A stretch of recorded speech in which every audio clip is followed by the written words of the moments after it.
అందరికీ నమస్తే. రాజకీయం, సినిమా, గమ్మతి ఇచ్చంత్రాలు వైరల్ అవుతున్న వీడియోలు ఇట్లా తీరు వార్తలతోని మైక్ టీ ముచ్చట తయారుగున్నాయి. చలో చూసేద్దాం పారే. అంతకంటే మొదలు హెడ్లైన్స్. బయట పడ్డ బీజేపీ పార్టీ వర్గపోరు, కొట్లాటల కాంగ్రెస్ ను మించేటట్టే ఉన్నారు. ల్యాండ్ పోరుల లాఠీ చార్జులు, అయినా ఆపరాట పోరాటాలు. పాత దోస్తులు కలిసిన పార్టీల కొత్త బంధం, ఈ మహాతల్లి తెంపుకున్నది పేగు బంధం.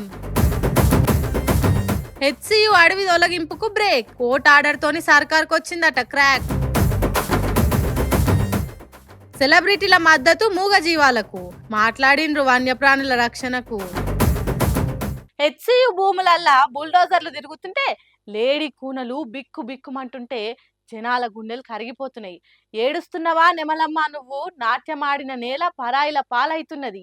కన్నీళ్ళు ఆపుకోలేకపోతున్నవా కోయిలమ్మ, నువ్వు ఎగిరి దుంకిన కొమ్మలు ఇనుప తొండాలు తాకి ఇరిగిపోతున్నాయి. ఏ దారి లేని ఎడారి బతుకైతున్నది. ఎక్కెక్కి ఏడుస్తున్నారా లేడీ కూనలారా. చెట్టు పుట్ట బల్లి తొండ పాము పరక అనాథలమైపోతున్నామని వలవోస్తున్నారు. అసలు ఏడవకుండ్రి, మేమున్నాం, మేమే కాదు ఈ లోకమంతా మీకోసం కొట్లాడుతున్నది.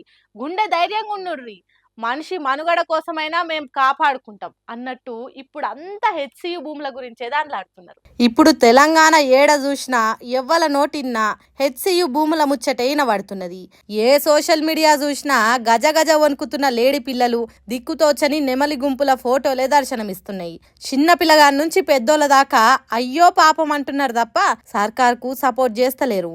నిన్న మొన్న మా భూములు మాకేనని మరలబడ్డ హెచ్సియు పిల్లగాన్లకు యూనివర్సిటీ ప్రొఫెసర్లు, సిబ్బంది, వాళ్ళ భార్య, పిల్లలు అంత మద్దతుగా పెద్ద ర్యాలీగా నడిచిండ్రు. హెచ్సియులా మూగ జీవాలను రక్షించాలే అని కొట్లాడిండ్రు. ఇక ఇటు పక్క చదువుకున్న పిల్లలు పెద్ద గుంపుగా చేరి పాటలు పాడిండ్రు.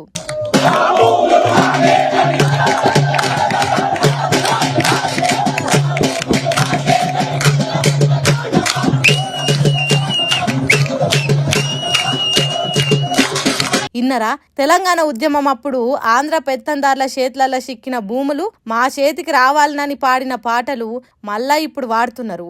మా భూములు మాకేనని మరలవడ్డ గానమా పోరు తెలంగాణమా అని గద్దరన్న పాటను వాడినరు.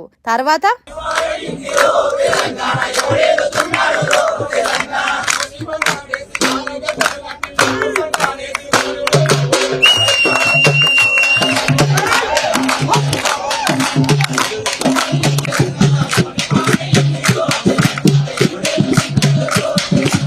ఇన్నరా ఎవని పాలైందిరో తెలంగాణ, ఎవడేలుతున్నాడు రో, కొట్లాట చేసింది మేము, కొరివి వెట్టుకున్నది మేము, ఇప్పుడు ఎవడో వచ్చి మా భూములొచ్చి గుంజుకుంటామంటే ఊకునేది లేదు అన్నట్టు వాడుతున్నారు. ఇక్కడ ఎవల మీదికి ఫైటింగ్ పోయింది లేదు, ర్యాలీలు తీసి రాళ్ళు ఇసిరింది లేదు, శాంతియుతంగా కూర్చొని నిరసన తెలుపుతున్నారు విద్యార్థులు. అయినా పోలీసు వాళ్ళు వచ్చి ఎట్లా కొట్టినరో చూడుర్రి.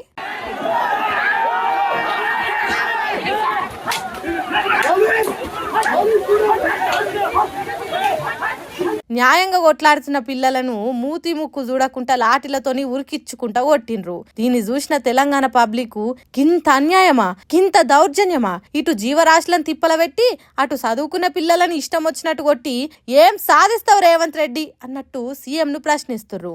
ఇగో ఈ చిన్న పిల్లగాడు కూడా వన్యజీవులను కాపాడుండ్రి సార్ అన్నట్టు వీడియోను సోషల్ మీడియాలో పెట్టి సర్కార్కు దండం పెడుతున్నాడు. గౌరవనీయులైన ముఖ్యమంత్రి గారు, నా పేరు దేశ్, నేను 6వ తరగతిలో చదువుకుంటున్నాను సికింద్రాబాద్ లో. ఈ మధ్య కాంట్లగచ్చిబౌలిలో అవుతున్న వేలం గురించి తెలుసుకున్నాను.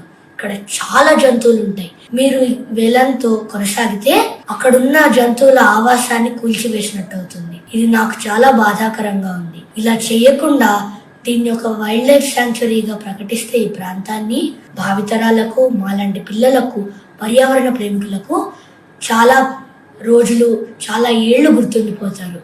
దయచేసి ఈ నా విన్నపాన్ని పట్టించుకుని తగిన చర్యలు తీసుకుంటారని కోరుతున్నాను. ధన్యవాదాలు. పర్యావరణం మీద ఏ కొద్ది సోయున్నోళ్ళైనా సర్కార్ చేస్తున్న పని మీద మాట్లాడుతున్నారు. ఇక్కడ సెంట్రల్ యూనివర్సిటీలో జరుగుతున్న కొట్లాట ఢిల్లీలున్న జేఎన్యూకు చేరుకున్నదట. ప్రభుత్వాలకు భూమి కావాలన్నప్పుడల్లా యూనివర్సిటీల భూములు గుంజుకుంటున్నారు.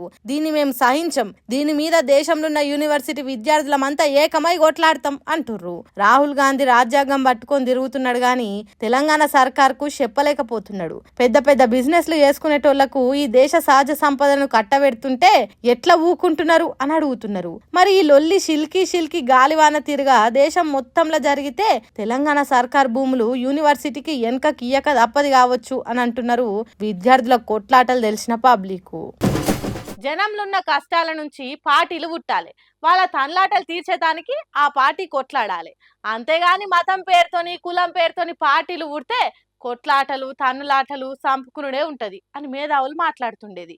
వాళ్ళు అట్లా అంటుంటే ఏమో తీయి, ఆ మతాలేంది పార్టీలేంది అనుకునేదాన్ని నేను.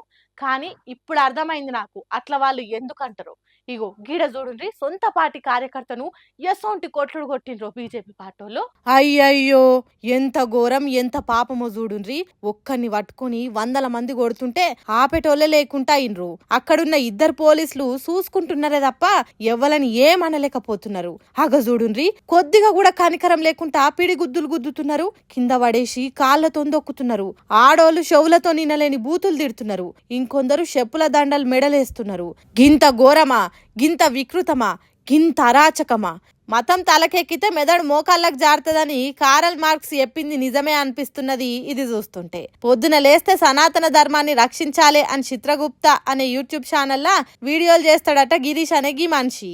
అట్లనే బీజేపీ కార్యకర్తగా కూడా పని చేసిండట. అయితే ఈ నడుమ బీజేపీ పార్టీలో 2 గుంపులుగా విడిపోయి ఒకలంటే ఇంకొకలకు వాడకుండా అయినరట. ఆ వర్గ పోరుల కేంద్ర మంత్రి బండి సంజయ్ వర్గానికి వ్యతిరేకంగా మాట్లాడిండట గీ గిరీష్ అనే మనిషి. దానికి కోపం వచ్చిన పార్టీ పెద్దలు ఈ గిరీష్ ను పార్టీల నుంచి తీసేసిండ్రట. ఇంకేమున్నది, తర్వాత ఇంకింత ఎక్కువనే పార్టీ లీడర్లు చేస్తున్న తప్పులు వరుస పెట్టి చెప్పుడు మొదలు పెట్టిండట. బండి సంజయ్ కార్యకర్తలను లెక్క చేస్తలేడు, వాళ్ళ బాధలు పట్టించుకుంటలేడు, వాళ్ళ ఎదుగుదల గురించి ఆలోచన చేస్తలేడు. తను కూడా ఓ సామాన్య కార్యకర్త నుంచే ఎదిగినోడు కదా, ఎందుకు వాళ్ళని ప్రోత్సహిస్తలేడు అని కేంద్ర సహాయ మంత్రి మీద పొట్టు మాట్లాడిండట. ఇంకేమున్నది, బండి సంజయ్ అంటే బాగా ఇష్టం ఉన్నోళ్ళు ఇగో గిట్ల గిరీష్ అన్న మీద దాడి చేసిండ్రు. చూడుండ్రి, పోలీస్ జీపు లైట్ ఎక్కిస్తే అటుపక్క డోర్ తీసి ఎట్లా కొడుతున్నారో. ఆడోళ్ళు మొగోళ్ళు ఎవ్వలాగుతలేరు. ఏమన్నంటే ధర్మం కోసం సత్యం కోసం ఏమైనా చేస్తామన్నట్టు కొట్టిండ్రు. అయితే గిరీష్ కూడా యూట్యూబ్ లో ధర్మం కోసం ఏమైనా చెయ్యాలి అని రెచ్చగొట్టే మాటలు మాట్లాడేటోడు. మోడీ లీటర్ పెట్రోల్ 500 చేసినా కొంటాం అనేటోడు. దేవుని పేరుతోని ఎవరన్నా పాటలు పాడినా వాళ్ళకు ఫోన్లు చేసి లైవ్లు అనేది ఇట్టేటోడు. అంతు చూస్తాం ఆట ఆడుకుంటాం అనేటోడు. అప్పుడు ఈ గిరీష్ మనిషి అన్న మాటలే ఇప్పుడు వీళ్ళు పాటిస్తున్నారు. ఒక్కసారి మతం పేరుతో చెప్పే మాటలు చెవులకెక్కితే ఎవ్వల మాట ఈనాడు మనిషి అన్నట్టే ఉన్నది ఎవరం. కాబట్టి వీళ్ళ కొట్లాటలు చూస్తుంటే రేపు ఇసొంటి దాడులు కామన్ అయ్యేటట్టే ఉన్నాయి తెలంగాణలని అంటుర్రు. ఈ దాడిని చూసిన జనాలు ఇప్పుడు పొద్దున 8 గంటల నుంచి ట్రాఫిక్ షురు అయిందంటే పట్నంలో పండే రాత్రి దాకా అట్లనే ఉంటది. Morning shift, afternoon shift, night shift అనుకుంటా ఇట్లా ఎప్పుడు చూడు తిరుగుతూనే ఉంటారు జనాలు. పట్నంలో మెట్రో వచ్చినాక చాలా నయం ఉంది కానీ అది రాత్రి 11 గంటల దాకానే ఉంటది. కానీ ఇప్పటి నుంచి ఆ రంది లేదు. మెట్రో వాళ్ళు తీపి కబురు చెప్పిర్రు. దినాం హైదరాబాద్ మెట్రోలో తిరిగేటోళ్ళందరికీ ఓ శుభవార్త పట్టుకొచ్చినాం, మంచిగా చెవిన పెట్టి నుర్రి. దినాం 5 లక్షల మంది దాకా మెట్రోలో తిరుగుతుంటారు. డ్యూటీలకు పోయేటోళ్ళు, షాపింగులు, హైదరాబాద్ కు కొత్తగా వస్తున్నోళ్ళు, శాతగానోళ్ళు, పిల్లలు, వయసోళ్ళు ఇట్లా చాలా మంది మెట్రోని గట్టిగానే వాడుతుర్రు. రోడ్ల మీద ఈ ట్రాఫిక్ లో పోయే కంటే టికెట్ కొనుక్కొని మెట్రో ఎక్కినామంటే సర్రున్న ఏ ట్రాఫిక్ లో లేకుండా పోవచ్చు. ఇక కొలువులు చేసేటోళ్ళు చాలా మంది సొంత బండ్లు ఉన్నా ట్రాఫిక్ కు భయపడి మెట్రోలకే పోతుంటారు. అయితే ఈ ఫ్రీ బస్ వచ్చిన కాంచెల్లి మెట్రో జర లాసులు ఉందంటారు గానీ ఎప్పుడు ఎక్కినా ఏ ట్రైన్ ఎక్కినా నిలబడ జాగ లేకుండా మందిలో ఇరికి పోతున్నారు జనాలు. ఇక ఈ లాసులు కవర్ చేసేదానికే మెట్రో ఉపాయం చేసింది. ఇంతకు ముందున్న టైం కంటే ఓ గంట ఎక్కువ నడుపుదామని డిసైడ్ అయ్యారట. అంటే ఇప్పటి నుంచి రాత్రి 12 గంటల దాకా మెట్రోలో తిరగొచ్చు అన్నట్టు. మళ్ళా ఇది వారం అంతా ఒక్క తీరుగా కాదు, సోమవారం నుంచి శనివారం దాకా పొద్దుగాల 6 గంటల నుంచి రాత్రి 12 దాకా, శని ఆదివారాలు అయితే పొద్దున 7 గంటల నుంచి రాత్రి 12 గంటల దాకా నడుపుతారట. ఇప్పుడు రోజుకు 5 లక్షల దాకా తిరుగుతురు కదా, ఆ నంబర్ ను 7 లక్షలు చేద్దామని ఈ ఆలోచన చేసిర్రట. మరిగా దినాం తిరిగేటోళ్ళు ఇప్పటి నుంచి ఏ రంది లేకుండా ఓ గంట ఎక్కువనే వాడుకోర్రి మెట్రోను. ఇప్పుడు ఎవ్వల నట్కాయించినా ఎవల వాట్సాప్ స్టేటస్లు చూసినా ఒకటే ముచ్చట, అదే హెచ్సియు. ఇప్పటిదాకా హెచ్సియు విద్యార్థులే ధర్నాలు చేసిర్రు, ఇప్పుడు సెలబ్రిటీలు కూడా సోపతి కూడిర్రు. I'm requesting you as a mother, ఒక తల్లిగా మీకు రిక్వెస్ట్ చేస్తున్నాను. నేను ఎలాగైనా 44 అయిపోయాను, నేను ఎలాగైనా రేపు మాపు పోతాను, I'm old, but for my kids and all our kids, for their future, we need oxygen, we need water. Yes, development is 100% necessary. There is no doubt. We need our IT parks, we need our tall skyscrapers, we need our buildings. ఈ ఒక్క 400 acres కుదిరితే ఏదైనా, if there is any possibility, if we can stop it, I'm begging you as a citizen of your state.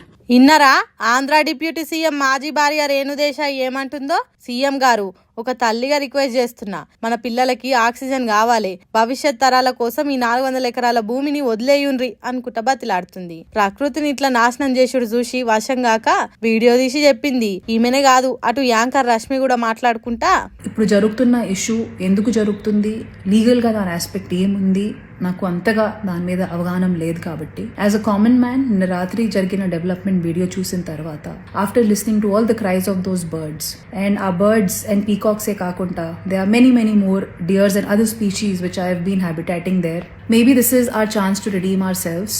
Peak summers are coming in, and ఇలాంటి ఒక సందర్భంలో ఆ పక్షుల్ని, ఆ పశువుల్ని వాళ్ళ ఇంటి నుంచి బయట తరిమేయడం అనేది ఎంతవరకు కరెక్ట్ నాకు తెలియదు సార్. కానీ you are our only power and you are our only option to rehabilitate those animals. So please ఆ పశు పక్షుల్ని కూడా దృష్టిలో పెట్టుకొని ఒక పాజిటివ్ అప్రోచ్ తో మీరు మీ నెక్స్ట్ డిసిజన్స్ తీసుకుంటారు అనేది మనస్ఫూర్తిగా కోరుకుంటున్నాము. ఇది రాజకీయాల కోసం కాదు, ఏది తప్పు ఏది ఒప్పు అనేది తెలుసు కాబట్టే మాట్లాడుతున్నా. జంతువులను అవి ఇంటి నుండి ఎలగొడితే ఎంత పాపం, అవి ఏడికి పోయి బతుకుతాయి, ఇంకా ఈ ఎండలకు ఎటని పోతాయి. దయచేసి జంతువులను రీహాబిలైట్ చేయాలి. దీని మీద సర్కార్ ఏదైనా ఆలోచన చేసినాకనే ముందడుగు ఎయ్యుర్రి, లేకుంటే చాలా ఇబ్బంది అవుతుంది అన్నట్టు మాట్లాడుకొచ్చింది.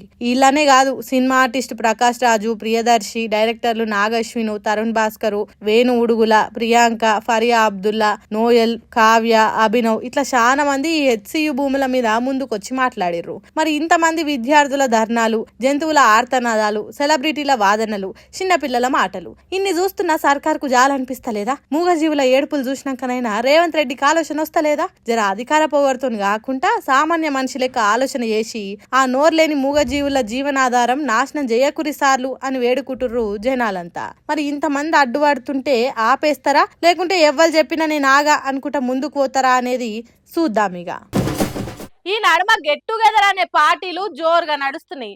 పార్టీలు అంటే ఏం గుర్తనకుండ్రి, గెట్ టుగెదర్ పార్టీ అంటే చిన్నప్పుడు కలిసి చదువుకున్న వాళ్ళంతా ఇప్పుడు మళ్ళా ఒక్క రోజు కలుసుకున్నాడు అన్నట్టు, పాత రోజులకు పోయి అప్పటి ముచ్చట్లు యాదికి తెచ్చుకున్నాడు అన్నట్టు.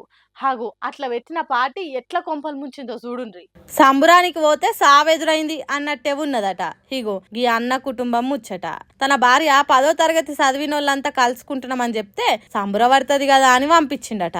హాగు అదే 3 పానాలు తీసి 4వ పానం నడిమిట్లు ఉండే తట్టి వేసింది. చెన్నయ్య అనే ఇతగాడి భార్య రజిత 3 పిల్లలతోని సంగారెడ్డి జిల్లా అమీన్పూర్ అనే ఊర్లో ఉంటున్నారట. భార్య రజిత ఎప్పుడో 30 ఏళ్ల కింద కలిసి చదువుకున్న వాళ్ళ గెట్ టుగెదర్ పార్టీకి పోయిందట. ఆడ కలిసి చదువుకున్న మనిషికి దగ్గర అయిందట. అతగాడు కలిసే వరకు మొగన్ని మర్చి వాని మాయలబడి ఒళ్ళే వాలిపోయిందట. 45 ఏండ్ల రజితకు ఏం పోయే కాలమో తెలియదు గాని వానితోనే కలిసి బతకాలని నిర్ణయం తీసుకున్నదట. సిగ్గులేని పనులు చేసుడే గాక కడమ బతుకు మొత్తం వానితోనే ఉండాలని కట్టుకున్నోని పేగు తెంచుకొని పుట్టిన 3 పిల్లలను కడదేర్చే ఉపాయం చేసిందట. దానికోసం రాత్రి పెరుగన్నంలో విషం కలిపి పిల్లలకు పెట్టిందట. మొగన్కి కూడా పెట్టేదట. కాని భర్త క్యాన్ వాటర్ ఇంటింటికి తిరిగి పోసే ట్యాంకర్ నడిపే పని మీద పోయిందట.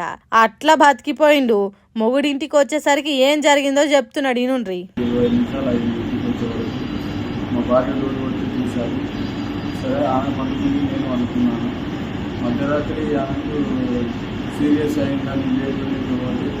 ఇన్నరా మొగుడింటికి వచ్చే వరకు ఏం ఎరగనట్టేవా అన్నదట.